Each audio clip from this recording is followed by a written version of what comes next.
तो बाबा के आज के मधुर महावाक्य बहुत बच्चों के अंदर शक्ति भरने वाले, उमंग उत्साह भरने वाले। प्रथम मुरली सीजन की थी, तो बाबा बच्चों के अंदर उमंग उत्साह भी भरते हैं और प्रेरणा भी देते हैं। तो सुनते हैं आज के बाबा के मधुर महावाक्य। ये आज 31 दिसंबर 2023 और ये बाबा के मधुर महावाक्य है 13 नवंबर 1997। 13 नवंबर 1997। अव्यक्त बाप दादा रिवाइज कोर्स। मुरली का टाइटल है संगम युग के प्राप्तियों की प्रालब्ध। संगम युग के प्राप्तियों की प्रालब्ध का अनुभव करो और उस स्वरूप के द्वारा क्या करो? मास्टर दाता, महासहयोगी बनो। ये मुरली का टाइटल है। आज भाग्य विधाता बाप अपने श्रेष्ठ भाग्यवान बच्चों को देख रहे हैं। हर एक बच्चे के भाग्य की रेखाएं देख देख भाग्य विधाता बाप भी फूले नहीं समाते हैं, बाबा यही कहेंगे ना। तो देख देख भाग्य विधाता बाप भी हर्षित होते हैं, क्योंकि सारे कल्प में चक्कर लगाओ तो ऐसा भाग्य किसका होगा? सारे कल्प में चक्कर लगाओ तो आप जैसा श्रेष्ठ भाग्य किसी धर्म आत्मा, महान आत्मा, राज्य अधिकारी आत्मा, किसी का भी इतना बड़ा भाग्य नहीं है। किसी का भी इतना बड़ा भाग्य नहीं है जितना हम बच्चों का भाग्य है। किसी का भी इतना बड़ा भाग्य नहीं है जितना आप संगम युगी श्रेष्ठ आत्माओं का। इतना ऊंचा भाग्य है जो भगवान भी देख देख हर्षित हो रहे हैं। अच्छा, बाबा भी वर्णन करते हैं एक एक भाग्य को। महसूस करते जाना अपने में, उसको फील करना, उस भाग्य को मस्तक से अपने भाग्य की रेखाओं को देखते हो।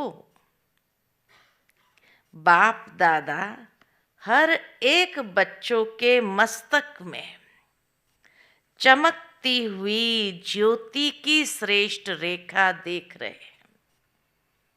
चमकती हुई ज्योति की श्रेष्ठ रेखा। क्योंकि जब हम आत्म स्थिति में आत्म अभिमानी होकर के रहते हैं तो वो ज्योति कैसे चमकती है, तो उस समय वो भाग्य कैसे दिखाई देता होगा। तो बाप दादा हरेक बच्चों के मस्तक में चमकती हुई ज्योति की श्रेष्ठ रेखा देख रहे हैं। आप सभी भी अपनी रेखाएं देख रहे हो।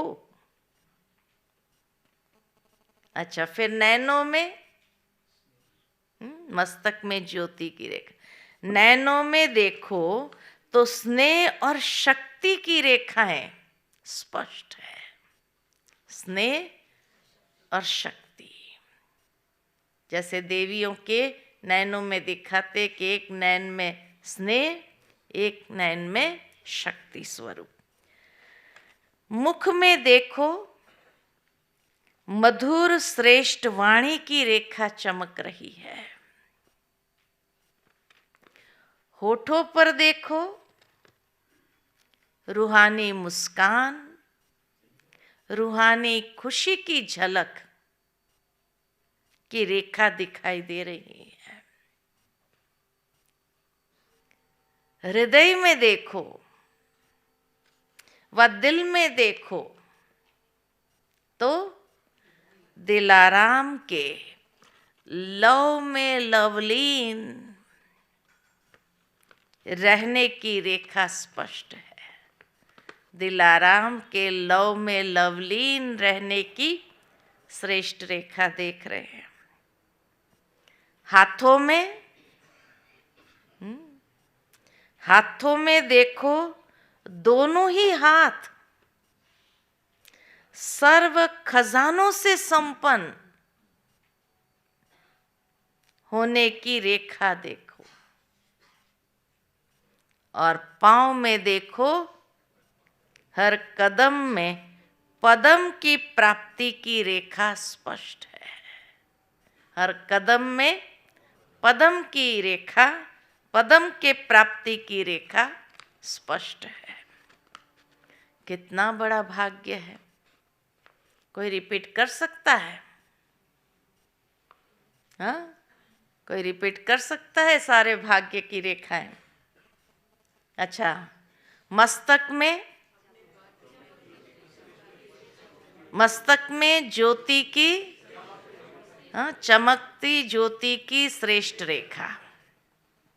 उसके बाद नैनों में स्नेह और शक्ति की रेखा। मुख में मधुर बोल की श्रेष्ठ रेखा।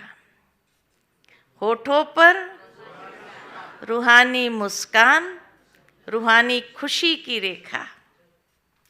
फिर दिल में, हृदय में, दिल में दिलाराम के लव में लवलीन रहने की रेखा। हाथों में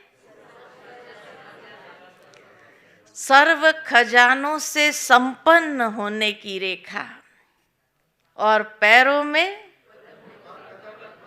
हर कदम में पदम की प्राप्ति की रेखा। याद रहेगी ना, आज नशा चढ़ा रहे सारा दिन। अपने भाग्य को देख देख करके ऐसा नशा चढ़ा रहे। कितना बड़ा भाग्य है। भाग्य विधाता बाप ने हर एक बच्चे को पुरुषार्थ से, श्रेष्ठ कर्मों की कलम से यह सब रेखाएं खींचने की खुली दिल से खुली छुट्टी दे दी है। समझा? कहा ना, अमृत वेले, कल कहा था ना, अमृत वेले बाबा भाग्य खींचने की कलम हमारे हाथ में पकड़ा देता है। और वो कलम कौन सी है? कलम कौन सी है? पुरुषार्थ से, श्रेष्ठ कर्मों की कलम से।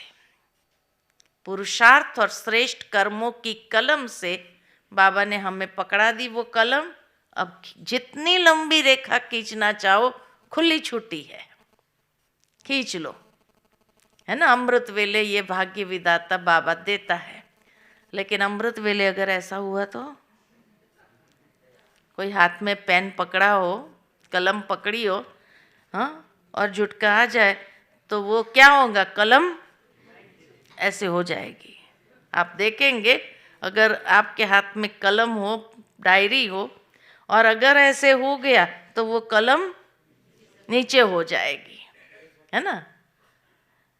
तो इसी तरह से बाबा कहे कि अगर अमृत वेले बैठे और ऐसा हो गया तो रेखा इधर खींच, ऐसे हो जाएगी, फिर ऐसे खींच, ऐसे हो जाएंगी। फिर बाबा को नहीं कहना ये मेरा भाग्य कैसा है। बाबा कहे मैंने तो कलम तेरे को ही दिया था, अब तूने ऐसी रेखा खींची तो मैं क्या करूं? ठीक है ना। तो इसीलिए पुरुषार्थ और श्रेष्ठ कर्म की रेखा से, कलम से रेखा जितनी लंबी खींचना चाहो, खुली छुट्टी है बाबा की। जितनी लकीर लंबी खींचने चाहो उतनी खींच सकते हो। लेकिन क्या?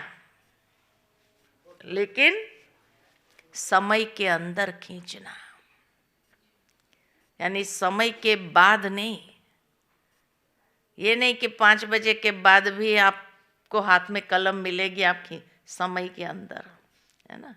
और ये पुरुषार्थ का समय जो है उसके अंदर खींचो। पुरुषार्थ का समय समाप्त होने के बाद कोई नहीं खींच सकेंगे। लेकिन समय के अंदर जिसको जितनी लंबी लकीर खींचनी है वह स्वयं ही खींच सकते हो। बाप ने कलम आपके हाथ में दे दिया है, समझा?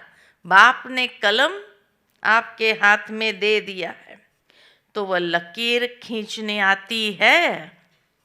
इसलिए कहा नीचे नहीं करना, ऐसे ऊपर ही जानी चाहिए। हाँ, श्रेष्ठ। तो वह लकीर खींचने आती है। खींची है या खींचना नहीं आती है? सभी को आती है। तो सभी ने कहा हाँ जी। बाबा को कहा हाँ जी। बाबा कहे बहुत अच्छा, शाबाशी दिया। देखो, अभी के तकदीर की लकीर, अभी जो लकीर खींचेंगे तकदीर की, अभी के तकदीर की लकीर आपको सारे कल्प में भी श्रेष्ठ बनाती है। हम जो अभी लकीर खींचते हैं खाली भविष्य सतयुग त्रेता के जन्म तक नहीं है, पूरे कल्प के लिए तकदीर अभी बनाते हैं। तो सारे कल्प में भी श्रेष्ठ बनाती है। 21 जन्म तो सदा संपन्न और सुखी रहने की रेखा चलती ही है। और द्वापर कलयुग में भी आपके पूज्य बनने की रेखा श्रेष्ठ रहती है। इतने पूजनीय स्वरूप में होते हैं तो वह रेखा भी स्पष्ट रहती है, श्रेष्ठ रहती है। तो इस समय के भाग्य की रेखा सारा कल्प सदा साथ चलती है। क्यों सदा साथ चलती है? क्योंकि अविनाशी बाप की अविनाशी रेखा है। अविनाशी बाप ने अविनाशी रेखा खींचने की कलम दी है। तो सदा अपने श्रेष्ठ भाग्य की रेखा स्मृति में रहती है। रहती तो है, लेकिन अब लेकिन क्या? रहती तो है लेकिन कभी इमर्ज कभी मर्ज। ये श्रेष्ठ भाग्य की रेखा इमर्ज तो रहती है लेकिन कभी मर्ज भी हो जाती है। लेकिन कभी इमर्ज रहती है, कभी मर्ज रहती है। वह सदा ही मर्ज रहती है। बाबा ने हाथ उठवाया कि सदा ही इमर्ज रहती है या कभी इमर्ज कभी मर्ज हो जाती है, क्या कहेंगे? तो बाबा कहे इसमें कम हाथ उठे हैं, तो इसमें कम हाथ उठा रहे हैं। देखना, सावधान करते बाबा, देखना सदा इमर्ज रहे। प्रेरणा बाबा ने दे दी। ये भाग्य की रेखा स्मृति में सदा इमर्ज रहे, ये मर्ज नहीं होनी चाहिए। अच्छा, इमर्ज है, उसकी निशानी क्या? अगर ये स्मृति में इमर्ज रहती है तो उसकी निशानी क्या? देवताई गुण चेहरे और चलन में दिखाई देंगे और खुशी होंगी और अतीन्द्रिय सुख अनुभव होगा। इमर्ज रहने की निशानी बाबा ने बताई कि पुराने संस्कार, पुरानी स्मृतियां इमर्ज नहीं हो सकती। या तो वो इमर्ज होंगी या ये इमर्ज होंगी। तो श्रेष्ठ भाग्य की रेखा अगर इमर्ज है स्मृति में तो इमर्ज रहने की निशानी है कि पुरानी स्मृतियाँ, पुराने संस्कारों की रेखाएं मर्ज हो जाती है, वो मर्ज हो जाती है। अगर ये स्मृति मर्ज हो गई तो वो सारे इमर्ज हो जाते, पुराने संस्कार काम करने लगते हैं। कितनी प्रैक्टिकल बात बाबा बता रहे हैं। कभी भी पुराने संस्कारों की रेखाएं व पुरानी बातों के स्मृति की रेखाएं इमर्ज न हो, उसके लिए कहा वो रेखा सदा इमर्ज हो। तो पुराने संस्कारों की रेखाएं व पुराने बातों की स्मृति की रेखाएं इमर्ज नहीं हो, वो मर्ज हो। और मर्ज रहते रहते वो पुराने संस्कार खत्म हो जाए, समाप्त हो जाए। जहाँ श्रेष्ठ भाग्य की रेखाएं इमर्ज है, वहाँ पुरानी रेखाएं इमर्ज होना असंभव है, हो ही नहीं सकता है। अगर होती है, अगर पुराने संस्कार इमर्ज होते हैं तो सिद्ध होता है कि श्रेष्ठ भाग्य की रेखा सदा इमर्ज नहीं रहती। तो क्या समझते हो, इतने श्रेष्ठ भाग्य की रेखाएं इमर्ज होनी चाहिए या मर्ज? पहले तो बाबा ने इतने श्रेष्ठ भाग्य की रेखाएं प्रैक्टिकल दिखा करके नशा चढ़ा दिया, और अब बाबा कहे ये मर्ज नहीं होनी चाहिए, क्योंकि अगर ये मर्ज हो गई तो पुराने संस्कार उभर आएंगे। तो ये ही मर्ज रखो तो वो पुराने संस्कार मर्ज हो जाएंगे, समाप्त हो जाएंगे। बाप दादा क्या चाहते हैं अभी बच्चों से? बाप दादा वर्तमान समय सभी बच्चों को वर्तमान संगम युग की प्राप्तियों के प्रालब्ध रूप में देखना चाहते हैं। संगम युग की प्राप्तियों के प्रालब्ध स्वरूप में देखना चाहते हैं।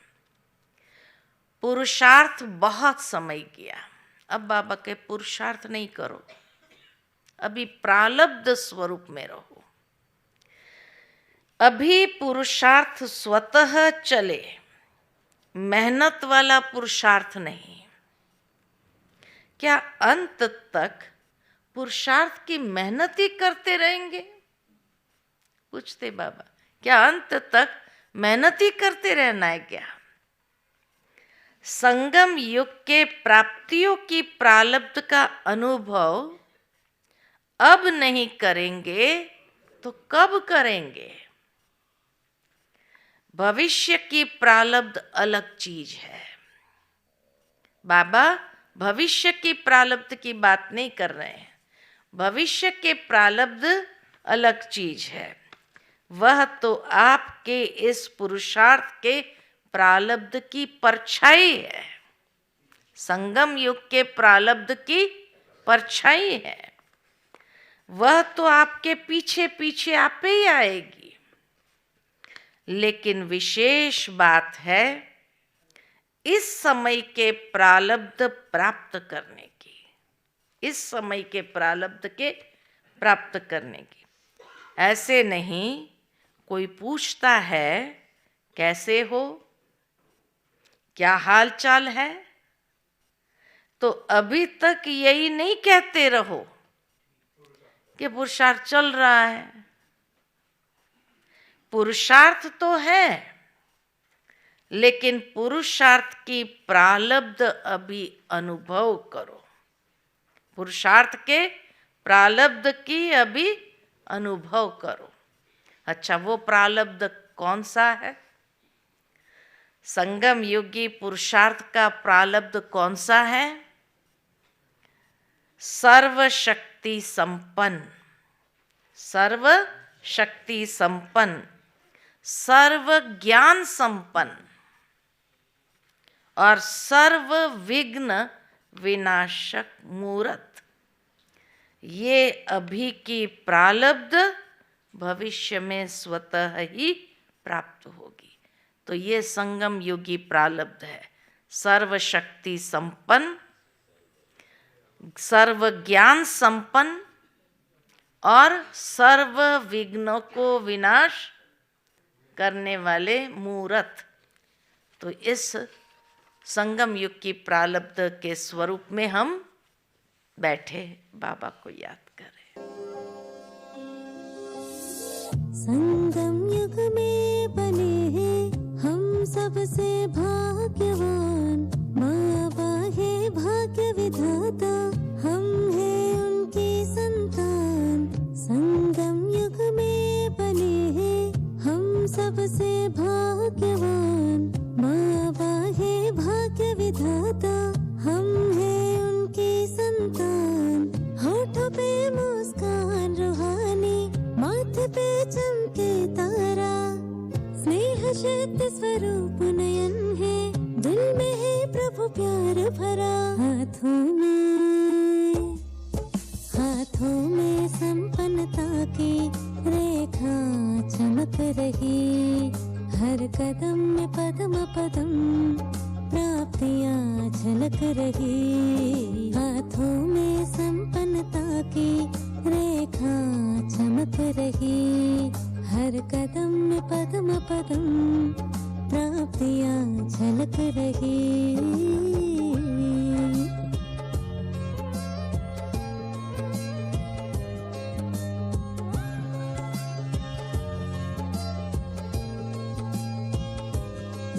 तकदीर की रेखा की कलम है श्रेष्ठ करम, जितनी चाहे उतनी खींचे लकीर हम। ये भाग्य की रेखा संपन्न बनाती है, सारे कल्प में भी के साथ चलती है। सहज हो पुरुषार्थ अपना, अब ही प्रारब्ध को पाए, सर्वशक्ति संपन्न बन विघ्न विनाशक बन जाए, विघ्न विनाशक बन जाए। हाथों में संपन्नता की रेखा चमक रही, हर कदम में पदम पदम प्राप्तियां झलक रही।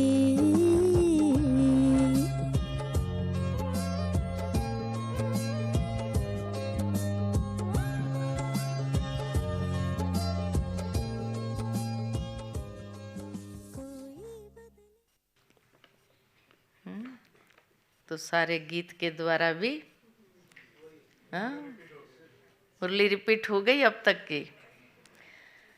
तो संगम युग के प्रारब्ध का स्वरूप कौन सा है? सर्वशक्ति संपन्न, सर्व ज्ञान संपन्न और सर्व विघ्न विनाशक मूरत। यह अभी की प्रारब्ध भविष्य में स्वतः ही प्राप्त होगी। जैसे भविष्य में सिर्फ प्रारब्ध है, पुरुषार्थ समाप्त है, ऐसे अभी बाकी रहे हुए समय में प्रारब्ध स्वरूप का विशेष अनुभव करो। जब प्रारब्ध कहते हैं तो पुरुषार्थ की ही प्रारब्ध होती है। प्रारब्ध माना ही पुरुषार्थ की, पुरुषार्थ किया है, उस पुरुषार्थ अनुसार ही प्रारब्ध का अनुभव कर सकते हैं। लेकिन बाप दादा बच्चों से क्या चाहते हैं? बाप दादा बच्चों से क्या चाहते हैं? पूछते हैं ना, बाप दादा हमसे क्या चाहते हैं? तो बाप दादा यही चाहते हैं कि अब थोड़े समय के लिए पुरुषार्थ के प्रारब्ध स्वरूप बन जाओ। समय बहुत कम हो गया है, समय नज़दीक आता जा रहा है। अब थोड़ा सा समय रहा है, तो थोड़े से समय में बाबा क्या चाहते हैं? पुरुषार्थ के प्रारब्ध स्वरूप बन जाओ। बन सकते हो कि पुरुषार्थ की मेहनत अच्छी लगती है। हाँ, प्रारब्ध स्वरूप बन सकते हो या मेहनत अच्छी लगती है? प्रारब्ध वाले बनेंगे। अभी पुरुषार्थ कर रहा हूँ, पुरुषार्थ हो जाएगा, करके दिखाएंगे, यह शब्द समाप्त हो। अभी बाबा के पुरुषार्थ नहीं, प्रारब्ध स्वरूप करके दिखाएंगे। बाबा के करके दिखाएंगे, क्या दिखाओ। कहते हैं ना बाबा करके दिखाएंगे, तो बाबा कहे करके दिखाएंगे, क्या दिखाओ। क्या विनाश के समय दिखाएंगे? इसकी बहुत सहज विधि है। कैसे दिखाएंगे प्रारब्ध स्वरूप? तो इसकी बहुत सहज विधि लिखो कि अब मास्टर दाता बनो। प्रारब्ध स्वरूप माना दूसरे को देने का स्वरूप, तो मास्टर दाता बनो। बाप से लिया है और लेते भी रहो, लेकिन आत्माओं से लेने की भावना नहीं रखो। बाबा से ले रहे हैं, लेते रहेंगे। अब आत्माओं से लेने की भावना नहीं रखो, लेते जाओ और देते जाओ।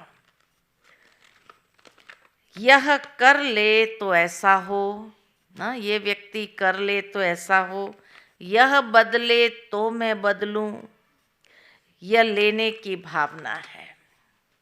ऐसा हो तो ऐसा हो, ये लेने की भावनाएं हैं। ऐसा हो नहीं, ऐसे करके दिखाना है।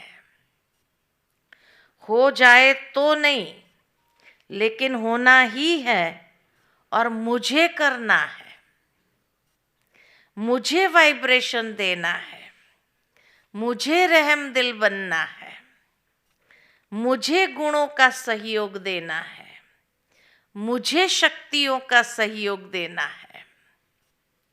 मास्टर दाता बनो। लेने की भावना नहीं, देना ही देना है। लेना है तो एक बाप से लो। अगर और आत्माओं से भी मिलता है तो बाप का दिया हुआ ही मिलेगा। कोई और देगा तो भी वो कहाँ से लाया? वो भी तो बाबा से ही लाया। तो बाप का दिया हुआ ही मिलेगा। तो दाता बन फ्राक दिल बनो। खुले दिल से देना चालू करो, देते रहो। देने आता है? पूछते बाबा, देना आता है या सिर्फ लेना आता है? अब जो जमा किया है वह दो। जमा जो किया है उसको देना चालू करो। आपस में ब्राह्मण आत्माएं भी मास्टर दाता बनो। और दे तो मैं दूं नहीं, मुझे देना है। खजाना है आपके पास देने के लिए? बाबा पूछते, खजाना है आपके पास? अच्छा, भरपूर है, गुणों से भरपूर है, शक्तियों से भरपूर है तो देते क्यों नहीं हो? है, सबने हाँ किया ना, है तो देते क्यों नहीं हो? अपने लिए छिपा कर रखा है क्या? जब खजानों से भरपूर हो तो देते जाओ। यह क्यों करता है, यह क्यों कहता है, ये सोच नहीं करो। रहम दिल बन, अपने गुणों का, अपनी शक्तियों का सहयोग दो। अपने गुणों का, अपनी शक्तियों का सहयोग दो। इसको कहा जाता है मास्टर दाता। इसको कहा जाता है मास्टर दाता, महासहयोगी। उसको कहा महासहयोगी। सहयोगी भी नहीं, महासहयोगी बनो। मास्टर दाता बनो, महादाता बनो। तो समझा बाप दादा क्या चाहते हैं, ये बाप दादा की चाहना है। तो अगले साल के लिए क्या करना है, होमवर्क मिल गया अगला साल। पहली बात, अपने भाग्य को इमर्ज रूप में रखो। दूसरी बात, प्रारब्ध स्वरूप अपना दिखाओ। संगम योगी प्राप्तियों का प्रारब्ध स्वरूप हमारा रहे। तीसरी बात, मास्टर दाता बनो, महासहयोगी बनो, है ना। 3 बातें हो गई। अच्छा, अभी आगे सुनो। बाप दादा अभी तक बच्चों के पुरुषार्थ की मेहनत देख नहीं सकते। कितना रहम आता होगा बाबा को कि बच्चों के पुरुषार्थ की मेहनत बाबा देख नहीं सकते। डायमंड जुबली समाप्त हुई और डायमंड अभी तक बेदाग बनने के पुरुषार्थ में ही लगे हुए हैं। डायमंड जुबली अर्थात हर ब्राह्मण आत्मा डायमंड चमकता रहे, हर ब्राह्मण आत्मा का डायमंड चमकता रहे। आप सोचेंगे कि डायमंड जुबली तो हमारी थी नहीं, वो तो दादियों की हुई। आपकी हुई या दादियों की हुई? किसकी हुई? यज्ञ की हुई। यज्ञ के स्थापना के कार्य की डायमंड जुबली, सिर्फ दादियों की नहीं, स्थापना के कार्य की डायमंड जुबली तो आप सभी चाहे 2 साल के हो, चाहे 12 साल के हो, चाहे 50 साल के हो, लेकिन स्थापना के कार्य के निमित्त तो हो ना, या नहीं? निमित्त हो। ब्राह्मण माना ही ब्रह्मा बाप के साथ स्थापना के कार्य में निमित्त आत्मा, वही ब्रह्मा कुमार या ब्रह्मा कुमारी कहला सकते हैं। तो ब्रह्मा कुमार कुमारी सभी हो या पुरुषार्थ कुमार कुमारी हो, ब्रह्मा कुमार कुमारी हो या पुरुषार्थ कुमार कुमारी हो, क्या हो? ब्रह्मा कुमार ब्रह्मा कुमारियां अर्थात जन्म लिया और ब्रह्मा बाप के साथ स्थापना के निमित्त आत्मा बने। ब्रह्मा बाबा के साथ स्थापना के निमित्त आत्मा बने। तो ऐसे नहीं सोचना हम तो अभी नए हैं, हम तो अभी छोटे हैं, लेकिन समय के अनुसार जब समय समाप्ति के नज़दीक है तो छोटों को, नयों को इतना ही तीव्र पुरुषार्थ करना ही है। अगर ब्राह्मण है तो, अगर ब्राह्मण है तो नयों को, छोटों को भी इतना तीव्र पुरुषार्थ करना ही है। अगर क्षत्रिय है तो छुट्टी है। क्षत्रिय कौन बनना चाहेंगे? कोई नहीं बनना चाहेंगे। लेकिन ब्राह्मण है तो ब्राह्मण सो देवता कहा जाता है, क्षत्रिय सो देवता नहीं कहा जाता है। तो ब्राह्मण आत्माओं को स्थापना के निमित्त बनना ही है ही निमित्त। इसलिए अभी मास्टर दाता बनो। जब निमित्त है तो मास्टर दाता बनो। दान नहीं करो लेकिन सहयोग दो, इसलिए कहा महासहयोगी बनो। दान नहीं करो, सहयोग दो। ब्राह्मण ब्राह्मण को दान नहीं करता है, सहयोग देता है। ब्राह्मण ब्राह्मण को दान नहीं कर सकता, सहयोग दे सकता है। तो क्या कहा? क्या कहा? महादाता महासहयोगी बनो। अभी 1 साल वाला भी है तो भी 1 साल वाला है तो भी समय के अनुसार अभी बचपन की बातें समाप्त करो, क्योंकि सभी बच्चे वानप्रस्थ अवस्था के समीप हो। समय की गति प्रमाण, ड्रामा के नियम प्रमाण अभी सभी की वानप्रस्थ अवस्था समीप है। सभी यही वानप्रस्थी। बाप दादा जानते हैं, क्या जानते हैं बाबा? बच्चों का बाप से जिगरी स्नेह है जिगरी स्नेह सबका।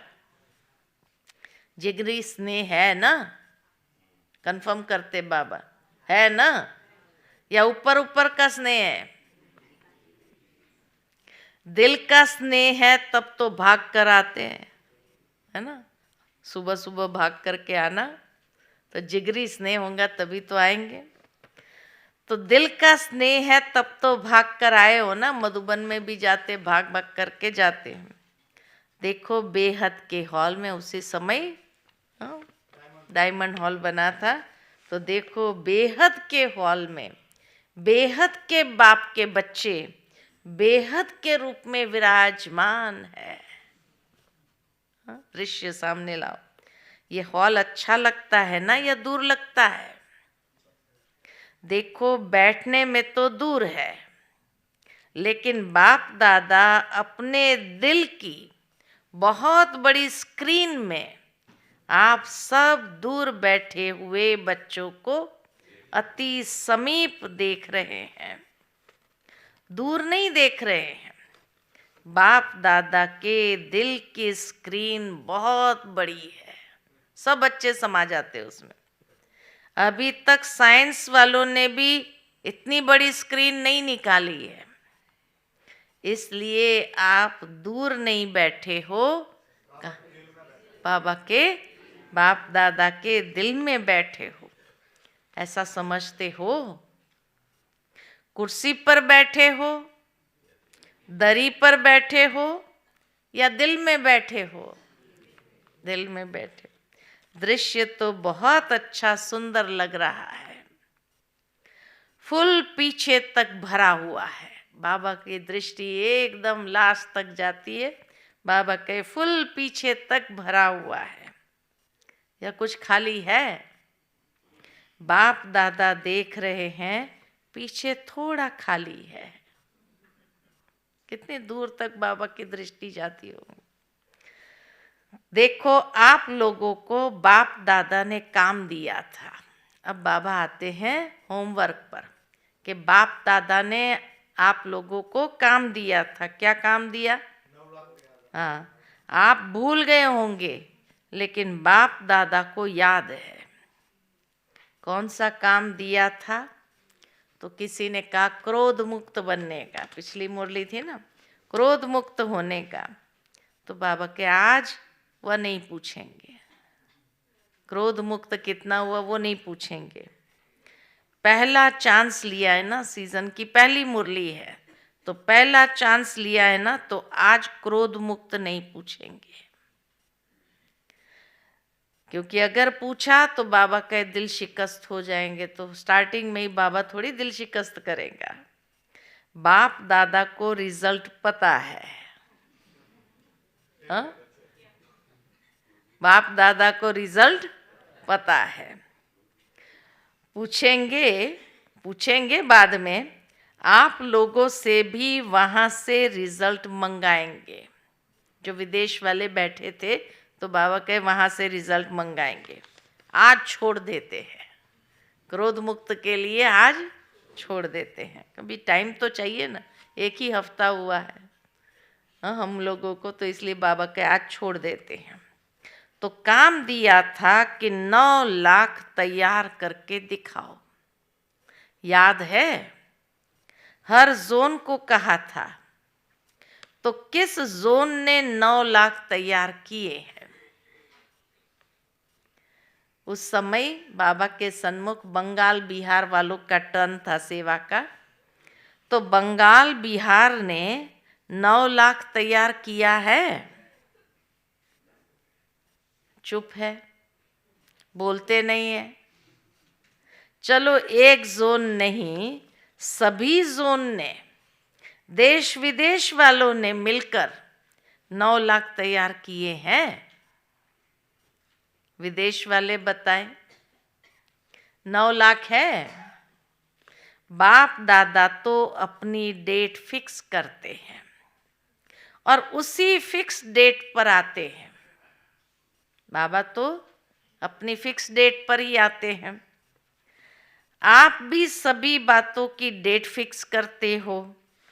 ये हॉल कब तक बनेगा, फंक्शन कब होगा, ये डेट फिक्स करते हो ना। तो इसकी डेट कौन सी है? 9 लाख तैयार करने की डेट कौन सी है? फिक्स है? विनाश के एंड तक या पहले? क्या होगा? क्या सोचा है? कौन सी डेट है? कोई डेट है या अभी फिक्स नहीं किया है? यह भी बाप करे, डेट फिक्स भी बाप करे। करना आपको है। बाप दादा तो कहेंगे शुभ कार्य में देरी क्यों? शुभ कार्य में देरी नहीं करो। फिर क्या करेंगे? चलो इस सीजन के एंड में हो जाए तो भी अच्छा। 97, 98 की मुरलियाँ उस सीजन के एंड तक हो जाए तो भी अच्छा। इतनी हिम्मत है? सिर्फ दाता बन जाओ। अगर दाता बनेंगे तो दाता की भावना से आपकी रॉयल फैमिली और समीप वाली प्रजा बहुत जल्दी बनेगी। दाता बन जाओ तो प्रजा में और रॉयल फैमिली में लोग आते जाएं। वह लोग तो इंतजार कर रहे हैं, सिर्फ सदा दाता बनने की देरी है। महान सहयोगी बनने की देरी है। ज्यादा खजाना स्वयं प्रति व सिर्फ स्वयं की सेवाओं के प्रति लगाते हो। अपने अपने सेवा के ड्यूटीज में ज्यादा समय लगाते हो। महान दाता बन, बेहद के दाता बन, वर्ल्ड के गोले पर खड़े हो। वर्ल्ड के गोले पर खड़े हो करके महादाता, महासहयोगी बनना है। तो वर्ल्ड के गोले पर खड़े हो, बेहद की सेवा में वाइब्रेशन फैलाओ। विश्व राजा बनना है तो सिर्फ जोन के व अपने अपने ड्यूटीज के सर्कल के राजा नहीं बनना है। विश्व कल्याणकारी हो। अभी बेहद में जाओ। बेहद में जाने से क्या होगा? हदों की बातें स्वतः समाप्त हो जाएंगी। हदों की बातें नहीं रहेंगी। फिर बाबा लास्ट में प्रेरणा देते हैं, मनोबल बहुत श्रेष्ठ बल है, उसको यूज नहीं करते हो। वाणी, संबंध, संपर्क, उससे सेवा में बिजी रहते हो। अब मनोबल को बढ़ाओ, उससे सेवा करो। बेहद की सेवा जो अभी आप वाणी या संबंध सहयोग से करते हो, वह मनोबल से करो।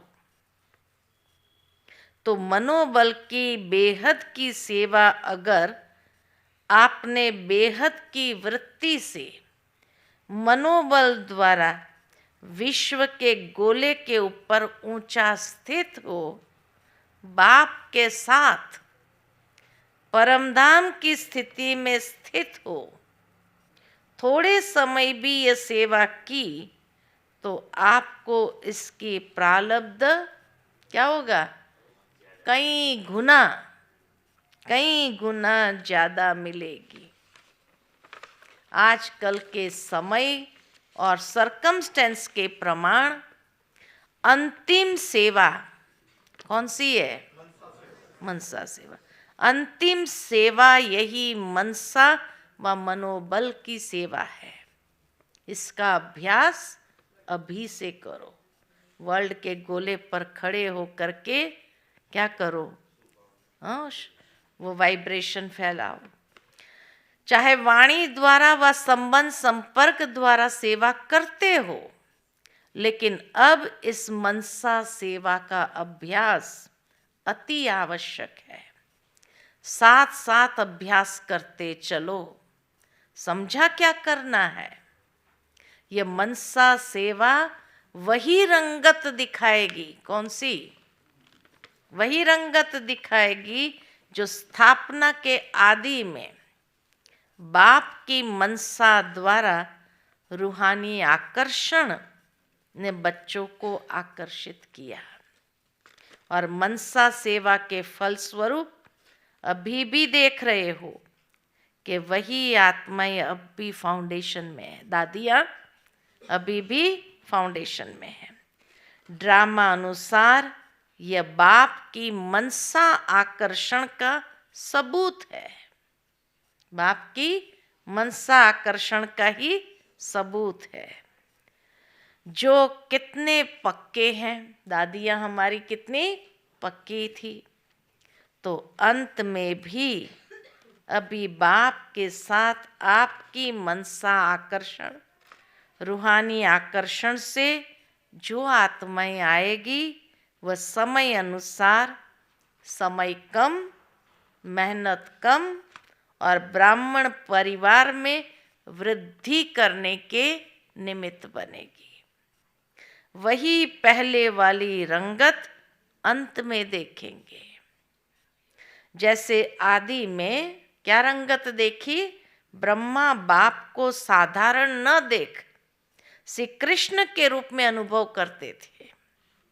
साक्षात्कार अलग चीज है, साक्षात्कार नहीं, लेकिन बाबा के आगे आगे जैसे विष्णु चलता था, लेकिन साक्षात स्वरूप में श्री कृष्ण ही देखते, खाते पीते चलते थे। ऐसा है ना?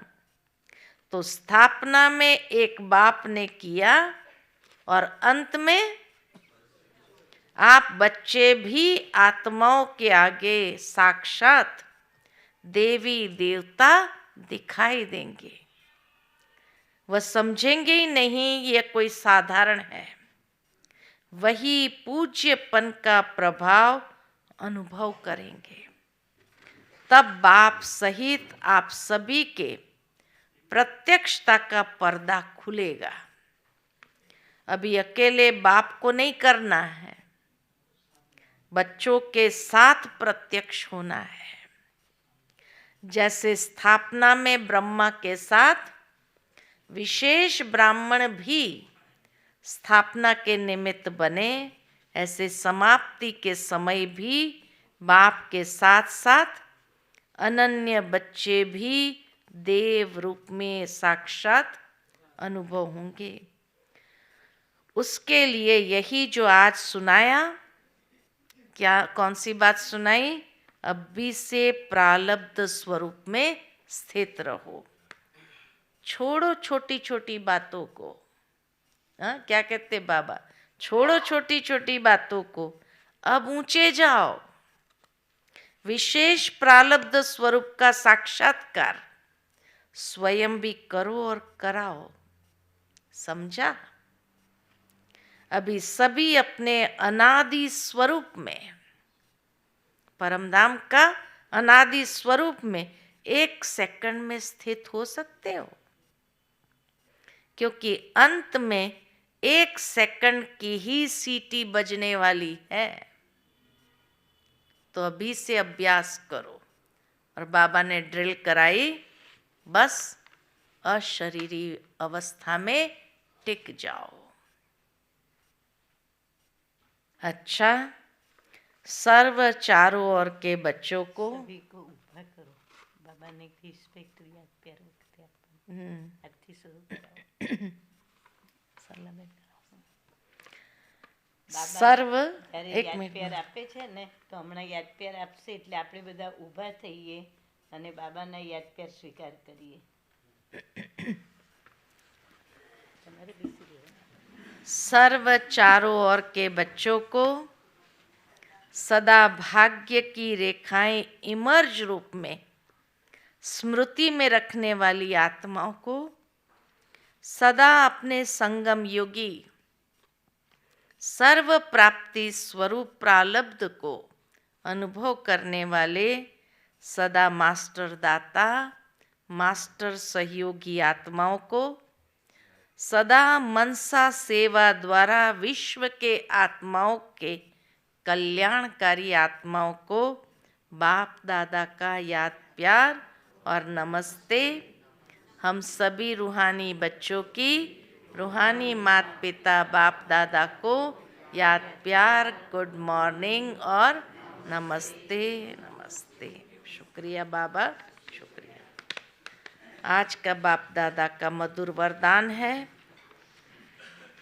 कर्म योग की स्टेज द्वारा, कर्म योग की स्टेज द्वारा कर्म भोग पर विजय प्राप्त करने वाले, कर्म योग की स्टेज द्वारा कर्म भोग पर विजय प्राप्त करने वाले विजयी रत्न भव, विजयी रत्न भव।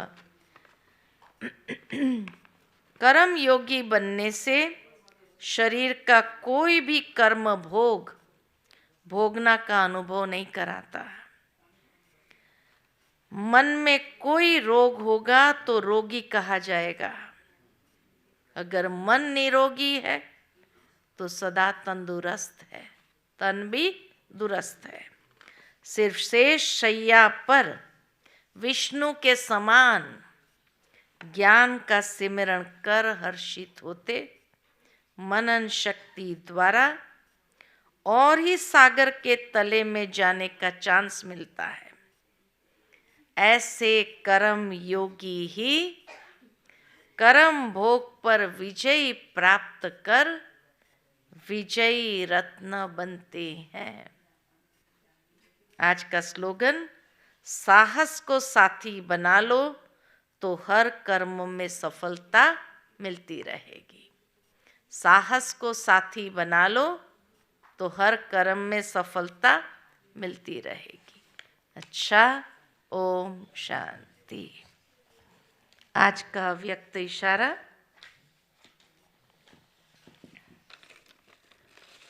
अभी समय की बचत, संकल्पों की बचत, शक्ति की बचत, ये योजना बनाकर बीच बीच में बिंदु रूप की स्थिति में बिंदु रूप की स्थिति में स्थित रहने का अभ्यास बढ़ाओ।